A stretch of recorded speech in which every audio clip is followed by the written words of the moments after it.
मान लो ये आपकी फरारी हो गई, आपकी फरारी है, ठीक है, ये मोशन कर रहा है नॉर्मली विथ u वेलोसिटी। इसके ऊपर मैं सडन फोर्स लगाऊं ऐसे, ये वाली याद रखोगे तो ऑटोमेटिक आपको दिखेगा, इसको जीरो कर दो, जहां पे मास कांस्टेंट है ये आ गया m इंटू ए। हेलो एवरीवन, मैं हूं आशीष और आप सभी का स्वागत करता हूं हमारे चैनल रफ किताब में। तो आज के इस वीडियो में हमारे पास न्यूटन्स लॉ ऑफ मोशन का लेक्चर नंबर 3 है और इससे पहले हम लोगों ने लेक्चर नंबर 1 और 2 ऑलरेडी कवर कर रखा है। वो जाके आप मेरे चैनल के प्लेलिस्ट में चेक कर लो, वहां से वो दोनों वीडियो पहले आप देख लो तो आपके कुछ basics Newton's law of motion के क्लियर हो जाएंगे। ठीक है, इस वीडियो के अंदर हम लोग कवर करने वाले हैं Newton second law of motion. Newton second law of motion से हर बच्चा याद रखता है F equals to M A. F equals to M A ये सही भी है और कुछ कंडीशन में ये F equals to M A गलत भी है। मतलब इससे पहले वाला स्टेप हमें Newton second law of motion का याद रखना है। मतलब ये चीज कहां से आई है, इससे पहले भी एक चीज है जहां पे हमने एक कंडीशन लगाया, वो कंडीशन लगाया तो F equals to M A एक कंडीशन में राइट होता है। ओके, हमेशा ये ट्रू नहीं है। ठीक है, तो ये सारी चीजें देखेंगे और इसके अंदर क्या क्या देखने वाले हैं। जैसे कोई भी आपको मान लो कि ऐसे एक पुली दे रखा है, ये स्ट्रिंग हो गया और इसके साथ एक मास अटैच कर दिया और यहाँ से फोर्स लगा रहा है। ठीक है, तो इस केस में इसका एक्सेलरेशन कितना होगा। ठीक है, तो हम इसके अंदर क्या बात करने वाले हैं, फोर्स निकालेंगे, एक्सेलरेशन निकालेंगे, नॉर्मल रिएक्शन निकालेंगे, ये सारी चीजें हम निकालेंगे। Newton second law of motion को पहले समझेंगे अच्छे से, उसके बाद हम सारे न्यूमेरिकल इसके सेकेंड वीडियो में बेसिक से लेके एडवांस न्यूमेरिकल। बेसिक का मतलब ये समझो कि अगर एक सिंपल सा ब्लॉक रखा हुआ है, इसके ऊपर फोर्स लगा रहा हूँ कैपिटल F, इसका मास है स्मॉल m, तो इसके ऊपर एक्सेलरेशन क्या होगा, simple F equals to m हम लोगों ने पढ़ा है। ठीक है, यहाँ से एक्सेलरेशन क्या हो जाएगा, F अपॉन m। ठीक है, तो ये सारी चीजें एकदम बेसिक से लेके एडवांस न्यूमेरिकल हम सॉल्व करेंगे इसके अगले वीडियो में। इसके अंदर मैं नहीं डालना चाहता हूं क्योंकि एक बार में आप थियरी समझो, उसको वापस समझो और फिर उसको अप्लाई करो न्यूमेरिकल में। साथ साथ में अगर आप करते हो तो मे भी आपसे क्वेश्चन सॉल्व हो और ना हो, और ये जो वर्ड है ना हो, ये मैं नहीं चाहता। इसलिए पहले आप थियरी को समझो अच्छे से, उसके बाद हम इसके प्यारे प्यारे बेसिक से लेके एडवांस न्यूमेरिकल इसके अगले वीडियो में कवर करने वाले। ठीक है, तो चलो पहले इसको समझते हैं कि Newton second law of motion क्या है, कहां से आया और कहां कहां अप्लाई कर सकते हैं, है ना। ये सारी चीजें समझते हैं पहले। The rate of change in momentum is directly proportional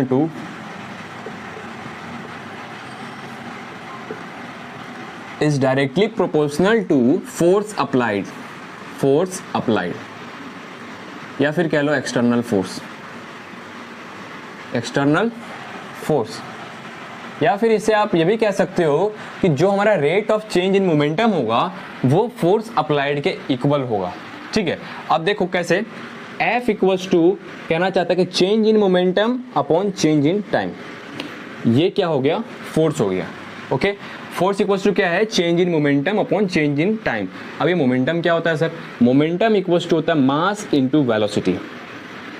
अगर किसी भी ऑब्जेक्ट के पास वेलोसिटी है उसके पास मोमेंटम होगा। अच्छा, अगर मोमेंटम को चेंज करना है तो मैं मास को चेंज कर दूंगा तो भी चेंज हो सकता है, और मैं वेलोसिटी को चेंज करूंगा तो भी मोमेंटम चेंज होगा, या फिर मैं इन दोनों को साथ में चेंज करूंगा तो भी मोमेंटम चेंज होगा।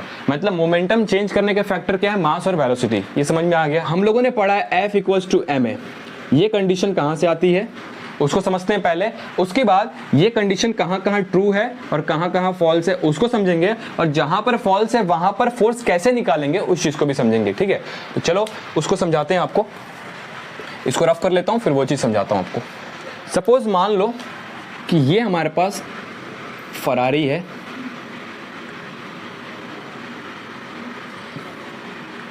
फरारी जैसे लग नहीं रही है पर मान लो फरारी है। ठीक है, ये हमारी क्या है, फरारी है।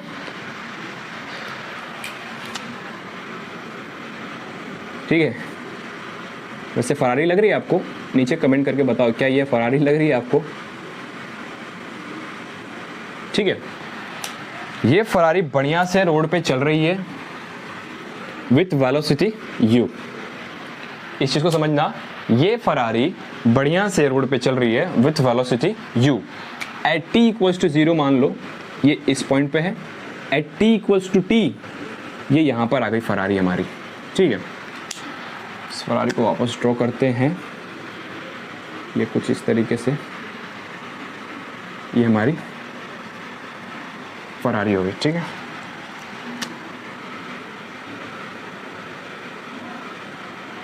ठीक है, तो मैं क्या कहना चाहता हूं कि एट टी इक्वल टू 0 पे फरारी कुछ इस पॉइंट पे है और at T equal to T time पे फरारी यहां पर आ गई। अच्छा, एट टी इक्वल टू 0 पे मैंने इसके ऊपर फोर्स लगाया कैपिटल एफ। समझो इस चीज को, अगर इसका मोशन हो रहा है, मान लो ये आपकी फरारी हो गई, आपकी फरारी है, ठीक है, ये मोशन कर रहा है नॉर्मली विथ यू वेलोसिटी, इसके ऊपर मैं सडन फोर्स लगाऊं, ऐसे फोर्स अप्लाइड किया मैंने, तो इसके वेलोसिटी में चेंज होगा। जब तक फोर्स लगेगा इसकी वेलोसिटी चेंज करेगी। इस चीज को समझो, आपने देखा है आपको एक जर्क लगता है, जैसे फॉर एग्जांपल मान लो कि इसी फरारी में ये आप बैठे हो, ठीक है, आप यहाँ पे बैठे हो और ये गाड़ी चल रही है विथ वेलोसिटी u, एक पॉइंट पे इसके ऊपर मैंने फोर्स अप्लाई किया तो आपकी वेलोसिटी चेंज होगी। जब तक फोर्स लगेगा तब तक वेलोसिटी चेंज होगी। तो मैंने मान लिया कि at t equal to T पे इसकी वेलोसिटी हो गई v। मैंने फोर्स अप्लाई किया है t इक्वल टू 0 पे और जब तक फोर्स इसके ऊपर अप्लाई हो रहा था इसकी वेलोसिटी फाइनली v हो चुकी है। ठीक है, तो अब हमें बताना है कि इस केस में फोर्स क्या होगा। ठीक है, अब देखो फोर्स हमने क्या पढ़ा, capital F is equals to, मतलब applied force is equals to change in momentum upon change in time. यही चीज हमने अभी कवर करी थी, ये चीज हमने पढ़ रखा है। ठीक है, change in momentum, velocity change हो रहा है तो क्या मोमेंटम का चेंज हो रहा होगा, बताओ। अगर वेलोसिटी का चेंज हो रहा है तो मोमेंटम का भी चेंज होगा। मान लो ये पूरे सिस्टम का मास है कैपिटल M। कैपिटल M क्या हो गया, पूरे सिस्टम का, मतलब आपको भी लेकर और गाड़ी का भी मास लेकर कैपिटल M इसका मास हो गया। ठीक है, अब इस चीज को समझो कि इनिशियल मोमेंटम क्या होगा, बताओ। इनिशियल मोमेंटम क्या होता है, m इंटू इनिशियल वेलोसिटी। तो m मतलब capital M into initial velocity क्या थी, u, ये हमारा क्या हो गया, इनिशियल मोमेंटम। वैसे ही फाइनल मोमेंटम निकालोगे तो क्या आएगा, देखो capital M into final velocity which is equals to v।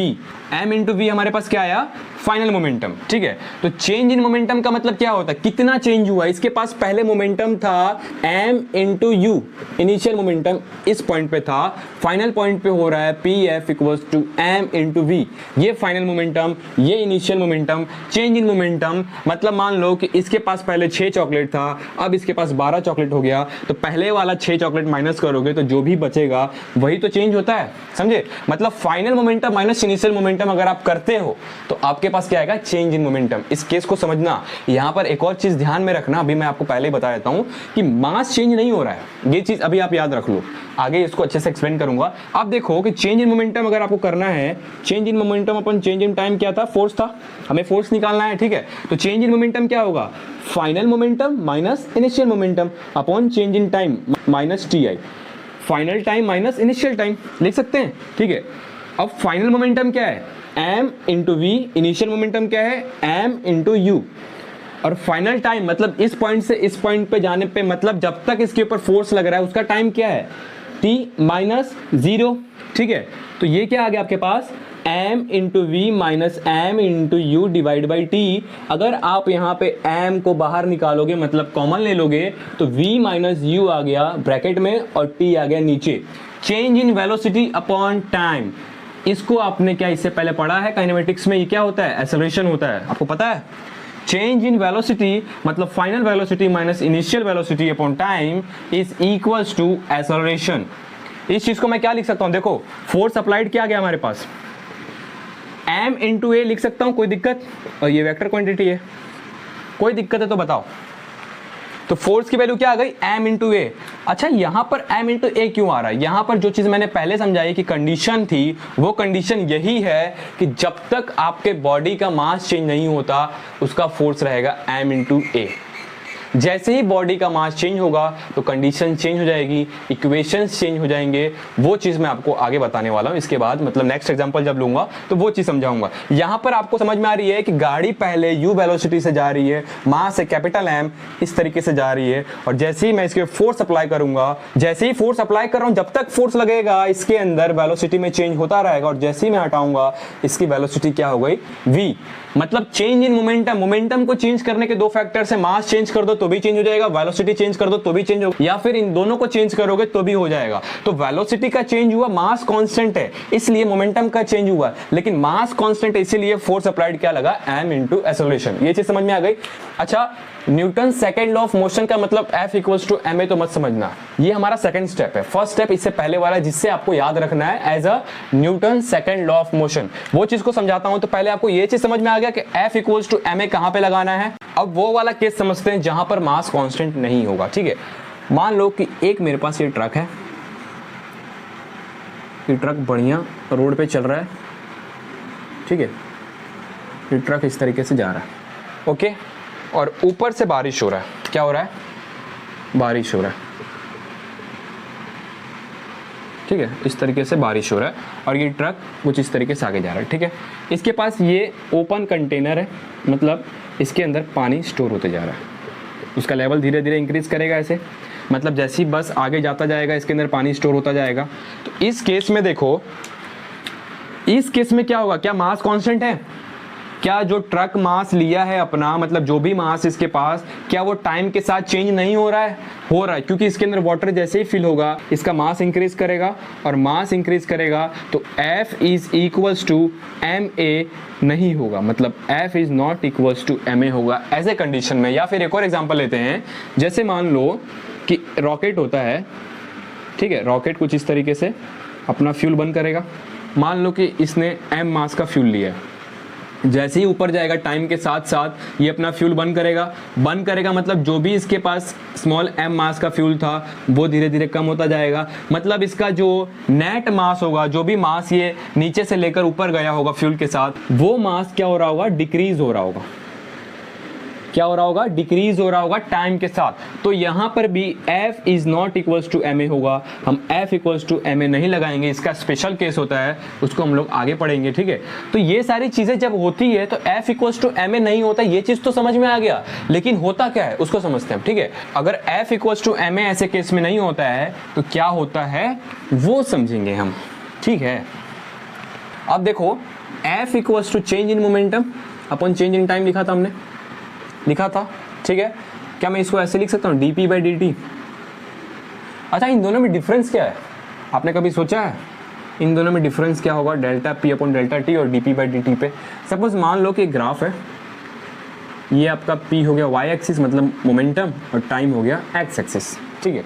अच्छा, delta p upon delta t भी स्लोप है इस ग्राफ का और dp बाई dt भी स्लोप है, लेकिन ये एवरेज स्लोप है और ये इंस्टेंट स्लोप है, ये इसका डिफरेंशियल फॉर्म है। मतलब किसी भी एक पॉइंट पे अगर स्लोप निकालना है तो वो ये दे देगा, और 2 पॉइंट से निकालना होता है तो एवरेज निकाल के हम यही स्लोप निकालते हैं। दोनों का मतलब एक ही है, लेकिन ये इंस्टेंट देता है। तो हम इसके डिफरेंशियल फॉर्म की बात करेंगे, ठीक है। तो F इक्वल्स टू क्या होता है? dp by dt, okay. Momentum क्या होता है? मोमेंटम इज इक्वल्स टू होता है मास इनटू वेलोसिटी, ठीक है। तो d upon dt into m into v, मैंने कुछ नहीं किया है, मोमेंटम की जगह मास इंटू वेलोसिटी रख दिया है, ठीक है। इसको डिफरेंशिएट करोगे u डॉट v रूल लगा के, तो पहले मैं मास को बाहर ले लेता हूं और वेलोसिटी को डिफरेंशिएट कर देता हूं। फिर क्या करूंगा नेक्स्ट में? वेलोसिटी को बाहर ले लूंगा और मास को डिफरेंशिएट कर दूंगा। जो ये आप फॉर्मूला देख रहे हो ना, ये हमारा है Newton's second law of motion. ये है, आपको ये याद रखना है, ना कि F इक्वल्स टू ma याद रखना है। Newton second law of motion, आज से आपको फॉर्मूला याद रखना है, F equals to m into dv by dt plus v into dm by dt। अब बहुत सारे बच्चे तो याद कर लेंगे, लेकिन कुछ बच्चे जो छूट जाते हैं, जिन पे टीचर फोकस नहीं करते हैं, उनके लिए मैं बता दूं कि बच्चों, आप लोगों ने F इक्वल्स टू ma याद किया है। a क्या होता है? Change in velocity upon time, मतलब यहाँ पे आप ऐसे लिख सकते हो dv बाई dt, ठीक है। तो ये वाला टर्म आ गया, आपका याद नहीं करना है। F इक्वल्स टू ma याद किया है, वहां से मैं यहाँ पर आया हूँ जस्ट, ठीक है, ओके। नेक्स्ट टर्म आपको कैसे याद करना है? इन दोनों को रिवर्स कर दो, वेलोसिटी को बाहर ले लो, मास को अंदर भेज दो। तो वेलोसिटी बाहर आ गया, मास अंदर चला गया। तो लो सर, मैंने बना दिया फॉर्मूला आपका फोर्स का। तो इस तरीके से याद कर लेना, क्योंकि बहुत सारे स्टूडेंट को ये सारी चीज़ें बहुत डिफिकल्ट लगती है याद करना। सॉल्व करना आसान लग सकता है उनको, लेकिन याद करना dv बाई dt कहाँ रखना है, dm बाई dt कहाँ था, डाउट आता है एग्जाम में, हाँ ये इधर था। तो देखो F इक्वल्स टू ma आपको याद होगा, वहीं से मैंने ये इक्वेशन निकाला है, तो ऐसे याद रखना, ठीक है। और जिनको याद है उनके लिए बहुत अच्छी बात है। आगे बढ़ते हैं। ये जो इक्वेशन है F equals to m into dv by dt plus v into dm by dt, इसको अच्छे से समझते हैं। इसको समझ लिया आपने तो समझो कि Newton second law of motion समझ लिया। फोर्स इज इक्वल्स टू क्या बोल रहा है? Mass into dv by dt। ये क्या है? ये एक्सेलरेशन है आपका, कोई दिक्कत है तो बताओ। ये एक्सेलरेशन है, ये क्या है? ये मास है आपका, ठीक है। ये क्या है? वेलोसिटी है, क्या है? वेलोसिटी। और ये क्या है? Rate of change of mass, rate of change in mass कह सकते हो। रेट का मतलब समझो, टाइम के साथ कोई भी चीज चेंज होती है, मतलब टाइम के साथ अगर मास के अंदर चेंज आ रहा है तो उसको हम बोलेंगे dm बाई dt। ऊपर हो गया मास, मतलब dm का मतलब क्या होता है? चेंज इन मास। क्या होता है? चेंज इन मास। मास के अंदर चेंज आ रहा है क्या टाइम के साथ, तो नीचे लगा दूंगा dt, यही हो जाएगा हमारा रेट ऑफ चेंज ऑफ मास। जैसे ही dt लगाओगे ये रेट बन जाता है, मतलब आपको एक रेट देता है टाइम के साथ मास के अंदर क्या क्या चेंजेस आ रही हैं। इसीलिए आपने देखा होगा जहां जहां पर मास कांस्टेंट है, मास कांस्टेंट का मतलब dm की वैल्यू 0 हो गई, मतलब चेंज इन मास आपका 0 हो गया। तो जैसे ही आपका चेंज इन मास 0 होगा ये पूरा टर्म 0 हो गया, क्योंकि 0 इंटू वेलोसिटी करोगे 0 आएगा। तो हमारे पास जो इक्वेशन आता है m इंटू dv/dt आता है, और मैं dv/dt को एक्सेलरेशन लिख सकता हूँ, इसलिए मास इंटू एक्सेलरेशन हमारा फोर्स की वैल्यू आती है। ये चीज़ याद रखते हैं बच्चे, लेकिन ये चीज़ भूल जाते हैं। आज से आपको ये वाली चीज़ याद रखनी है, ये वाली याद रखोगे तो ऑटोमेटिक आपको दिखेगा, इसको 0 कर दो, जहाँ पे मास कांस्टेंट है ये आ गया m इंटू a। ठीक है, तो यही चीज सिखाना चाहता था। जैसे कि हमने ट्रक वाला एग्जांपल लिया ना, ट्रक वाले में कंटेनर था, ठीक है। अब ये कंटेनर में क्या हो रहा है कि बारिश ऊपर से हो रही है और इसके अंदर वाटर फिल होते जा रहा है, ठीक है। तो पहले मान लो कि मास था स्मॉल m, ठीक है। अब जैसे ही कुछ t टाइम बाद इसका मास क्या हो गया, मान लो कैपिटल M हो गया, मतलब बढ़ गया। तो क्या मास में चेंज नहीं हुआ? मास में चेंज तो हुआ ना, पहले इसके पास स्मॉल m था, अब कैपिटल M हो गया। वैसे ही हमने रॉकेट वाले केस में किया, पहले मास होता है ज़्यादा, फिर जैसे ही फ्यूल बर्न होगा तो मास कम होते जाएगा, मतलब मास में चेंज हो रहा है। और मैंने बताया था कि मोमेंटम का फॉर्मूला क्या होता है, मास इंटू वेलोसिटी, मतलब मास में चेंज हो रहा है तब भी मोमेंटम चेंज करेगा और फोर्स लगेगा, ठीक है। वेलोसिटी चेंज हो रहा है मतलब मोमेंटम चेंज हो रहा है, फोर्स अप्लाइड होगा। और अगर दोनों चेंज हो रहे हैं तो भी मोमेंटम चेंज हो रहा है और फोर्स अप्लाइड होगा। ये चीज को आप समझो। हम लोगों ने आज दो इक्वेशन बहुत इंपॉर्टेंट पढ़े। फर्स्ट ये है कि फोर्स की वैल्यू आपको मास इंटू एक्सेलरेशन आपको याद नहीं रखना, आपको क्या याद रखना है, F equals to m into dv/dt plus v into dm/dt, ठीक है। dm/dt जहाँ पे मास कांस्टेंट होता है वहाँ पे m की वैल्यू 0 हो जाएगी, मतलब dm की वैल्यू 0 हो गई, dm की वैल्यू 0 हो गई, मतलब आपका ये पूरा टर्म 0 हो गया और पूरा टर्म 0 हो गया। दैट मीन्स आपके पास force equals to m dv/dt, dv/dt होता है एक्सेलरेशन, इसलिए फोर्स इक्वल्स टू ma। तो वो चीज़ यहाँ से आती है, ये वाली चीज़ यहाँ से आती है। तो हमें क्या करना है, हमें बेसिक को पकड़ के चलना है कि अगर आप ये भूल भी जाते हो ना, ये याद रखते हो, तो इसके अंडर में ये है, ठीक है, इसके अंडर में ये है, इसके अंडर में ये नहीं है, लेकिन इसके अंडर में ये है। तो अपने को बेसिक पकड़ के चलना है, ठीक है। और दूसरा हमने क्या पढ़ा कि फोर्स अप्लाइड जो होता है वो क्या होता है, change in momentum upon change in time. ये दोनों चीज आपको याद रहेगी, ठीक है। अब कुछ की पॉइंट्स की बात कर लेते हैं, कुछ इंपॉर्टेंट पॉइंट्स इसके अंदर क्या क्या है, और इसके अगले वीडियो में न्यूमेरिकल सॉल्व करेंगे, बेसिक से लेके एडवांस, मतलब जिनको कुछ भी नहीं आता वो भी इसमें आ जाएंगे और जिनको बहुत कुछ आता है वो भी लास्ट के क्वेश्चन सॉल्व करके अपना कंसेप्ट स्ट्रॉन्ग कर सकते हैं, ठीक है। पहला की पॉइंट ये है कि जो हमारा सेकंड लॉ ऑफ मोशन है ना, वो वेक्टर फॉर्म है। सेकंड लॉ ऑफ मोशन हमारा वेक्टर फॉर्म है, वेक्टर फॉर्म है, ये तो ऑब्वियस है ना, वेक्टर फॉर्म है, ठीक है। ये कैसे, फोर्स हमने क्या निकाला था, force equals to change in momentum upon change in time, ठीक है। हमें ये पता है कि फोर्स वेक्टर क्वांटिटी होता है, ठीक है, और मोमेंटम क्या होता है, मास इंटू वेलोसिटी, जिसके अंदर वेलोसिटी वेक्टर क्वांटिटी होता है। तो क्या मोमेंटम हमारा वेक्टर क्वांटिटी नहीं होगा? तो सेकंड लॉ ऑफ मोशन क्या हो गया, वेक्टर फॉर्म हो गया, ठीक है। नेक्स्ट क्या हमारा, नेक्स्ट है कि जब फोर्स अप्लाइड 0 होगा तो according to second law, according to second law acceleration भी हमारा क्या होगा, 0 होगा, समझे।